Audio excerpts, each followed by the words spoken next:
సుమన్ టీవీలో మీ business promotions కోసం ఈ కింది నెంబర్ను సంప్రదించగలరు.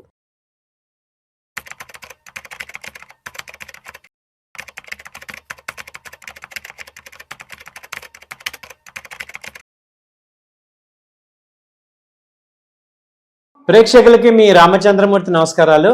ఇవాళ ఈ వీడియోలో మనం gold, silver, copper, crude commodities ఎలా ఉన్నాయో చూద్దాం.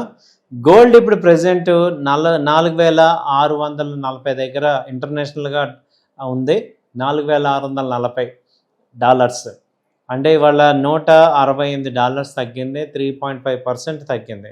అలాగే ఇండియాలో చూస్తే దాదాపు 4600 తగ్గి 1,45,000 దగ్గర ట్రేడ్ అవుతుంది.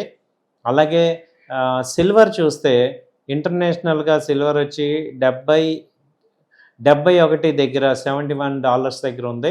అలాగే ఇండియాలో చూస్తే 2,32,000 దగ్గర ఉంది. దాదాపు 14,000 మైనస్ అయింది.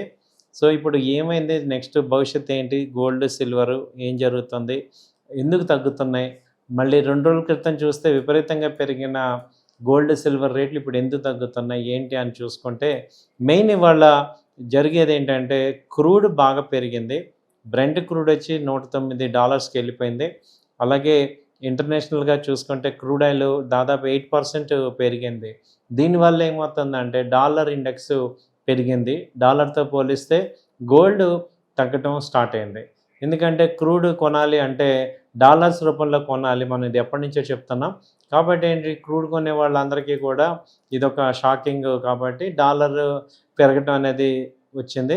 దాంతోపాటు ఈ సిల్వరు కానీ గోల్డ్ కానీ ఇవి తగ్గుతున్నాయి. సో ఈ రివర్స్ రెపో రేషియో అంటాం దీన్ని, రివర్స్ రేషియో అంటాం దీన్ని. అంటే డాలర్ పెరిగితే గోల్డ్ తగ్గుతుంది, గోల్డ్ తగ్గితే డాలర్ పెరుగుతుంది. అలాగే ఇవాళ ఇంకొకటి జరిగింది ఏంటంటే రూపీ ఎప్రిషియేట్ అయింది. లాస్ట్ 1 వీక్ నుంచి రూపీ అంతా కూడా డౌన్ సైడ్ ఉంది. 95 దాకా వెళ్ళింది డాలర్తో పోలిస్తే. ఇది ఇప్పుడు 93.6 దగ్గర క్లోజ్ అయింది. సో ఇక్కడ ఏమైందంటే రూపీ ఇప్పుడు ఎప్పుడైతే ఎప్రిషియేషన్ వచ్చిందో అక్కడ ఆటోమేటిక్గా గోల్డ్ సిల్వర్ కూడా అది నెగిటివ్ ఇంపాక్ట్ అవుతుంది. సో దీనివల్ల ఇండియన్ గోల్డ్ సిల్వర్ కూడా నెగిటివ్ ఇంపాక్ట్ అయినాయి. సో ఈ రెండు చూసుకుంటే మనకి ఇవాళ గోల్డ్ సిల్వర్ అన్నీ కూడా నెగిటివ్ కనపడుతున్నాయి. అలాగే కాపర్ తీసుకుంటే ఇది మొన్న 1170 దాకా వెళ్ళింది, ఇప్పుడు 1150 ఆ రేంజ్లో ఉంది. సేమ్ కాపర్ కూడా గోల్డ్ సిల్వర్తో పాటు మెటలే కాబట్టి అది కూడా డౌన్ అయింది. అయితే మేజర్గా బెనిఫిట్ అయింది ఏంటంటే క్రూడ్ ఆయిల్. ఇది ఇప్పుడు 10,200 ఆ రేంజ్ ఉంది. సో ఇది అంతకుముందు నిన్న 9,200 దగ్గర క్లోజ్ అయింది. బట్ అలాంటిది ఇవాళ 10,200 ఉంది.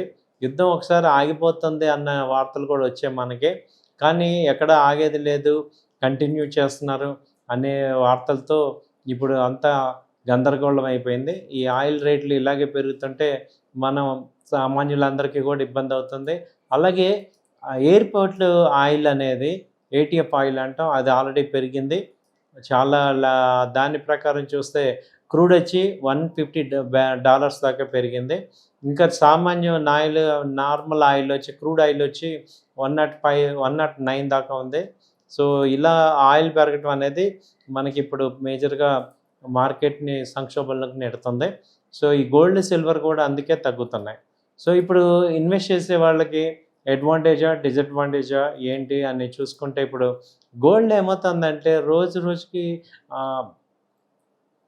ఈ యొక్క మార్కెట్స్ వార్ వల్ల ఇవాళ ఒక రేటు ఉన్నప్పుడు రేపు ఇంకో రేటు డైరెక్షన్ లెస్ అయిపోతుంది. ఒక రేంజ్లో డైరెక్షన్ లెస్గా ఉంది. రేంజ్ చూసుకుంటే గోల్డ్ అయితే 1,35,000 నుంచి 1,55,000 వరకు ఈ రేంజ్లో ఉంది. సో ప్రజెంట్ 1,45,000 ఉంది. అలాగే ఎక్కడి వరకు రావచ్చు అంటే ఇవాళ 5,000 తగ్గింది. ఇవాళ రేపు మండే కల్లా ఎలా రావచ్చు అని చూసుకుంటే ఒకవేళ డౌన్ సైడ్ తీసుకున్నా 1,40,000 దాకా రావచ్చు. అలాగే అప్ సైడ్ తీసుకుంటే ఎక్కడ దాకా అంటే 1,50,000 దాకా అప్ సైడ్ ఛాన్స్ ఉంది. సో అలాగే సిల్వర్ తీసుకుంటే 2,30,000 ప్రజెంట్ రేట్ ఉంది. సో అది డౌన్ సైడ్ తీసుకుంటే 2,20 దాకా కూడా 2,25 ఆ రేంజ్ వరకు వచ్చే ఛాన్సెస్ ఉన్నాయి. అలాగే అక్కడి నుంచి పెరిగితే ఇప్పుడు 2,50 దాకా పెరిగే ఛాన్సెస్ ఉన్నాయి. ఇలా గోల్డ్ అండ్ సిల్వర్ రేట్లు ఫ్లక్చుయేషన్ అవుతున్నాయి బాగా, ఒక డైరెక్షన్ లేదు. కాబట్టి ఏంటంటే మనకి ఇన్వెస్ట్ చేసే వాళ్ళు ఏంటంటే బై అండ్ డిప్స్ లాగా కొద్దిగా ఇన్వెస్ట్ చేసుకోవాలి. ఇన్వెస్ట్ చేసుకోవటం వల్ల మనకి అడ్వాంటేజ్ ఉంటుంది. ఇప్పుడు చాలామంది అడిగేది ఏంటంటే గోల్డ్ 22 క్యారెట్స్ బెటరా, 24 క్యారెట్స్ బెటరా, లేకపోతే బిస్కెట్ బెటరా, లేకపోతే ఏ రకంగా స్టోర్ చేసుకోవచ్చు అని అడుగుతున్నారు. దీనికి మేజర్ సజెషన్ ఏంటంటే మీరు షార్ట్ టర్మ్ ట్రేడ్ చేసే వాళ్ళందరికీ కూడా డిజిటల్ గోల్డ్ లేకపోతే ఈ గోల్డ్ ఈటీఎఫ్, గోల్డ్ బీస్ అనేవి ఒక మంచి ఆప్షను. దీనిలో ఏమవుతుందంటే రేటు మనకి మూమెంట్ ఫ్రీగా ఉంటుంది. ఈ జిఎస్టీ ఉండదు. అలాగే మనకి గోల్డ్ బయట కొనడానికి మళ్ళీ అమ్మటానికి తరుగు ఇవన్నీ మనకి వేస్తారు.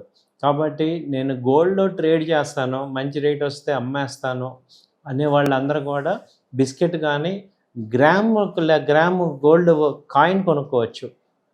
1 గ్రామ్ కాయిన్ ఫిజికల్గా కొనుక్కుంటానన్నా, లేదు నేను డిజిటల్లో చేస్తానంటే ఫ్రీక్వెంట్గా బయింగ్ సెల్లింగ్ చేసుకోవచ్చు. అది కొంచెం మంచి అడ్వాంటేజ్.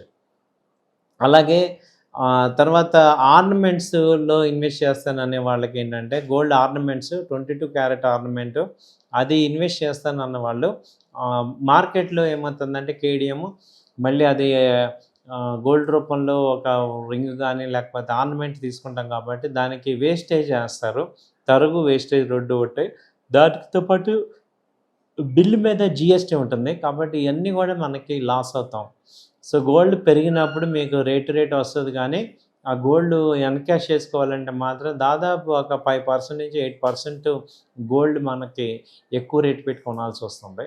సో కాబట్టి గోల్డ్ తగ్గింది ఇన్వెస్ట్ చేద్దాం అనేవాళ్ళు ఆర్నమెంట్లు ఇన్వెస్ట్ చేస్తే మాత్రం ఒకసారి పెట్టిన ఆర్నమెంట్ మళ్ళీ రాదు. అలా కాకుండా ఓన్లీ దీనిలో ఇన్వెస్ట్ చేస్తాను, ట్రేడింగ్ చేస్తాను అనే వాళ్ళకి ఇది ఒక అడ్వాంటేజ్.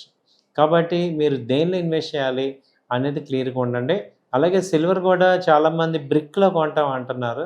దానికన్నా సిల్వర్ ఫిజికల్గా బ్రిక్ కొనుక్కున్న తర్వాత ఏంటంటే మనకి ఫిజికల్గా కొనేది ఒకటి, అలాగే ఇప్పుడు డిజిటల్గా కూడా కొనుక్కోవచ్చు. సిల్వర్ బీస్ అనేవి కూడా ఒక మంచి ఆప్షన్ కింద తీసుకోవచ్చు. థ్యాంక్ యూ అండి. నమస్తే.